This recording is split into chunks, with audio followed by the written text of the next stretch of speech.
qaamni ishee jechuudha guutummaa guutuutti qaamni ishee hundi isaa ciccitee jira. Qaamni ishee tokkoon isaan jiru madaa'ee jira. Madaa sana asirra fiduun hin danda'amu. Mee sagalee madaamii kana sirriitti dhaggeeffadha. عليكم السلام يا شالتو، الحمد لله، كيف حال؟ ليش يا شالتو ليش ما في سوي انتي تذكرة نفس الشيء؟ هل من السعودية ولا من هنا ولا من انتي سوي؟ أنا ما ابغى انا اشيل الفلوس حق انتي سوي تذكرة وكل شيء عشان تعرفين كم هذا التذكرة. انا ما ابغى، ما احب انا اشيل فلوس حق انتي. يعني مو يعني صعبة، اي احد يمكن يقدر يسويها، مو هنا يعني أحسن من السعودية. هو نفس التطبيق هذا، نفس الموقع هو نفسه، يعني زي الابلكيشن عادي، نفس المكان من أي مكان، حتى لو من أمريكا تقدرين تحجزين تسوين تذكرة حق أثيوبيا. يعني هو أحسن. أنا أشوف أنتي عشان تعرفي كم هذا تذكرة، متى، كيف تسوي كل حاجة وبعدين أرسليها على هي. ما نفس الشيء يعني، أحسن كذا أحسن.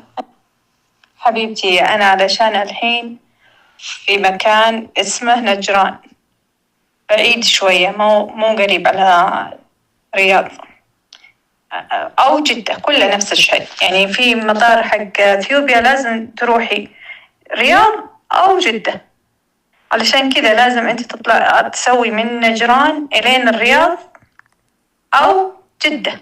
إيش تبغي أنتي؟ أنا أشوف خليه جدة، خلاص كويس، يقولوا أرخص يعني عشان مسافة أقل. هذا الرياض بعيد شوية. خلاص نجران، جدة، أديس أبابا. مرة ثانية أنا أسوي نجران، جدة، أديس أبابا.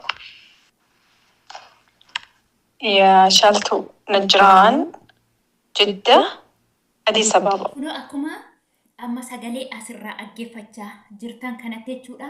Viidiyoo obboleettii kana guutuunsaa na bira jira. Viidiyoo sana yuutuubii irratti gadhiifamuu hin danda'u. Tiktookii irrattis haa ta'u, yuutuubii irrattis haa ta'u, qaamni ishee guutummaa guutuutti baxabbaxamee mataan keessa rifeensi keessillee baxabbaxamee jira. Namoonni barbaadan keessaan sidii erguun ni danda'ama. Hannuu ergan viidiyoo kana keessaani qaamni ishee mataa ishee kanarraa kaasee keessi gurra ishee irraa kaasee guutummaan qaama ishee hanga uffata baafatteetti illee guutummaan qaama ishee akka nama bulluqni itti galabbaxamee akkasitti baxabbaxamee jira. Sababni kun kan isheetti dhufe, obboleettiin kun kan ishee dhufte biyya Saudi Arabiyaa magaala Naajiraan jedhu keessa waggaa tokkoo fi ji'a 6 turtee jirti jechuudha. Waggaa tokkoo fi ji'a 6 guutuu bilbila ishee uwwatanii bilbila malee reebaa turan jechuudha. Bilbila malee sana yeroo reeban maaliin reebaa turanii? Elektirooniksii wanti chaarjerii elektirooniksiidhaan reebaa turan jechuudha. Chaarjerii elektirooniksiidhaan reebanii qaamni ishee kuni madaa'ee deebi'ee madaan sun fayyee amma immoo deebi'ee akka alaarjikii ta'eeti qaamni ishee guutummaa guutuutti harki ishee kun iddoo tokkittee hin qabdu jechuudha. Qullaa ishee irraa buusisanii duubaanis fuulduraanis gurra ishee kana keessa dhugaa dubbachuuf ilaaluuf si gaddisiisa. Dhalli namaa kana baatee taa'u jechuudha. Dhalli namaa kana baatee taa'u. Sanuu madaamii kanaa maal jetti? Koottaa nan siniif galchaa mucaa keessa jettee maatii isheetti himte. Maatii ishee Wallagga irraa bahanii gara Finfinnee dhufan. Gaafa isaan gara Finfinnee dhufan immoo amma immoo hin erguu jettee bilbila jalaa cufatte jechuudha. Gaafa isheen jalaa cufattu warri biiroos itti dawwalanii hanga dafinootti yoo dandeessee bante isheen bilbila bante hanga dafinootti obsi jedhanii jechuudha. Wallaggaa irraa dhufaniitiin Finfinneetti. Ammoo bilbila isheen goddanyaa isheetti caaltuu waan jedhan obboleettiin natti ergite.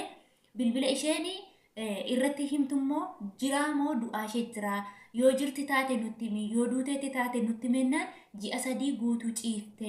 Erga ji'a 3 guutuu ciisteeti immoo ani waannaa gootee qabdu, waannaa ejjetteettuun qabdu, yoo barbaaddan tikkeettii kutaati intala keessan galchadhaa jette. Akkamitti immoo tikkeettiin kutama jennaan ani Naajiraaniin jira.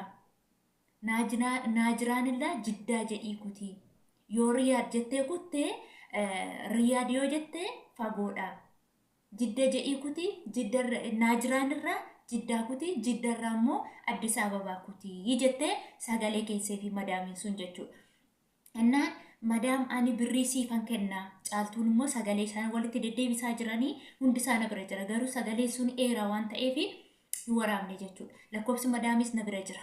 Namoonni biyya Saudi Arabiyaa keessa jirtan lakkoofsa lookeeshinii akkasumatti lakkoofsa qabatanii lookeeshinii ilaaluu beektan adaraa waaqayyo adaraa rabbiif jedhaati lakkoofsa kana keessaan isin ilaannaa namoota sagalee namaa ta'uu danda'anitti kennaati. Obboleettiin kuni lubbuun ishee keessa jirti moo lubbuun baatee jirti gaafa jedhan immoo biddilibsii waraabdee jechuudha. Viidiyoon isaas inni sagalee qaba. Viidiyoon sun akka waan maashinii wayii huursuu wayii fakkaata. Viidiyoo biddilibsii bicha waraabdee fuula mucaa sanaa oksitee fuulli mucaas mul'atu nama fakkaachuu isaas hin beeknu qodaa ta'ee wayis immoo nama ta'ee walii isaa hin beekamu jechuudha. Waraabdee caaltuutti ergite. Caaltuu yeroo natti ergitu mataan qabu gurraan qabu nama si fakkaatu waan akka saallaa wayii yookiin immoo akka wayii fakkaata. Zim jettee hurr kan jedhu bichaa waraabdee caaltuutti ergite. Caaltuutti viidiyoo sana akkas banee ilaalu halafteerichuma viidiyoo sana immoo deebitee dileetii goote. Obboleettiin kiyyaa hedduute moo ni jirteenna kaleessa duutee jirti jette. Kaleessa duutee jirti obboleettiin keessanii. Maal gootu kalas duutee jirti jetteeni. Amma immoo har'a immoo deebistee dakiraa godhii yaani akkuma nama tokkotti tikkeetti akkuma namni kututti kutii galchii jette. Mucaan kun kan isheen jirtu caaltuun kun Dubaayii jirti. Mucaa biyya isheeti nama beektu. Dubaayii teesseeti Saudi Arabiyaatti akkamitti kutti. Fakkeenyaaf Saudi Arabiyaa yoo jiraanne tikkeetti kun akkamitti kutamu hin beeknu nuti. Akkamitti akka kutamu. Ani birrii siif hin kennaa birrii sittan ergaa ati tikkeetti kuteennaan wallaahi ani birriin barbaadu. Birrii maalan godha dakkira akkuma nama tokkotti dakkira godhii kuti iddoo isaa sittani maa naajiraan jedhii kuti naajiraanirra gara jiddatti kuti jiddarraa immoo gara Addis Ababaatti kuti jette. Akkaataan isaa walii isaa nama wallaachisa dhugaa waaqayyooti. Baay'ee nama gaddisiisa. Madaamiin kun akka biiroon ishee gaafatu hin barbaadu. Kallattii tikkeetti kuchisiiste gashisiisuu barbaada. Garuu otoo duuteetti ta'e immoo tikkeetti kutaa waan jettu natti fakkaatu. Namni du'aa fi namni jiraan tikkeettiin ittiin kutamu adda adda. Maaliif tikkeetti kutii jechaa jirti ammuma akka amma aggeeffachaa jirtanitti tikkeetti kutii fudhadhaa jechaa jirti. Namni tokko karaa seeraan dhufee iqaamaa too qabu, paaspoortii too qabu, seera jala too jiru, inshuraansii too qabuuti dhukkubsatee mana yaalaa dhaquu hin dandeenye taanaan yoo du'e reeffa isaa namichi hin galchu taanaan yoo rakkatte gara imbaasiitti hin deebisu taanaan maa inni biirootti fiddetti deebisuu diddeeti tikkeetti kutaa galchaa isin otoo warri biiroon argin otoo wanti tokko isheen argin tikkeetti kutaa dafaa gashaachaa jirti. Ani immoo hin kutu birrii kootiin hin qabu hin kutu sanuu ji'a sadii ciiste waan ta'eef kasaaraa dhaqunuu jechaa jirti jechuudha. Sagalee ishee xinnaa miti sagalee ishee baay'ee anuu kasaaraa keessa jira. Ji'a sadii anan ishee qallabee isheetti bademoo ji'a sadii anan ilaaligaa dhugaa waaqayyooti. Obboleettiin kun sagalee isayyuu ofii ishee sagalee waraabdi malee obboleettiin sanaaf sin eeyyamtu sagalee waraabu. Lakkoofsi madaamii kana hundi isaa nu harka jira. Waasaappiin ishee nu harka jira. Bilbilli ishee daayirektiis waasaappiin ishees jira jechuudha. Garuu waan gochuu qabnu hin dandeenyu nuti sheer goona sagalee ta'aa fi adaraa waaqayyoo. Dhugaa lubbuun nama tokko ooluu waan qalbii miti. Obboleettii kanaaf sagalee haa taanu. Waaqayyo lubbuu ishee haa eegu.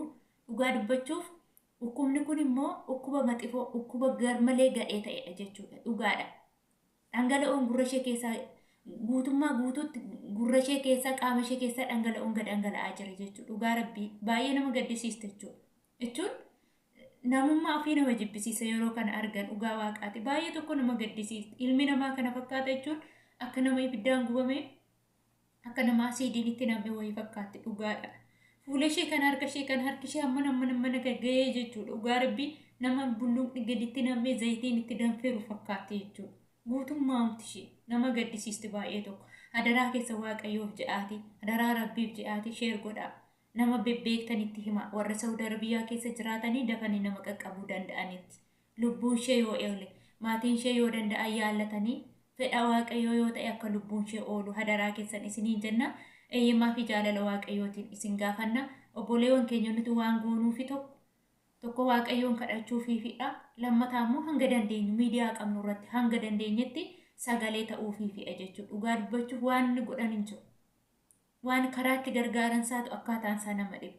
Isheen otoo namni tokko dhagayin tikkeetti mursiiste gashuu fedha. Miindaa ishee mucaan kun ji'a tokko waggaa tokkoof ji'a jaha miindaa fudhatteetti hin fudhannee namni waa takka irraa beeku hin jiru. Maaliif sagalee mucaa ukkaamsitee jirti waan ta'eef. Mucaan akka dubbattu hin barbaadu. Maatii jalaas amma dubbachuu diddee jirti. Kanaafuu adaraa keessan sheer godhaa. Viidiyoon akka buush ta'utti ijoolleetti sheer godhaa. Laayikiis godhaa. Laayik gootanillee ijoollee nama bira qaqqabuu danda'a jechuudha. Namoonni Saawudii keessa jirtan adara. Riyaad keessa otoo jiraatanii garuu hanga tokkollee nama lookeeshina bebbeekanii hanga tokko nama bebbeekne jechuudha. Garuu annaa jiraan kana maqaama isaan dhagaa dhugaadha hin beeku. Fagoodha baay'ee fagoodha Riyaad irraa jechuudha. Baay'ee tokko fagoodha. Xiyyaaraan deemama ta'ee makiinaan deemama ta'e illee hin beeku. Kanaafuu Waaqayyo obboleettii keenya ishee haa jajjabeessu. Lubbuu ishee maatii isheetti haa mul'isu jenna. Laayikii godhaa sheer godhaatee obboleewwan keessan biraan geessisaa isiniin jedha. Turtii gaarii.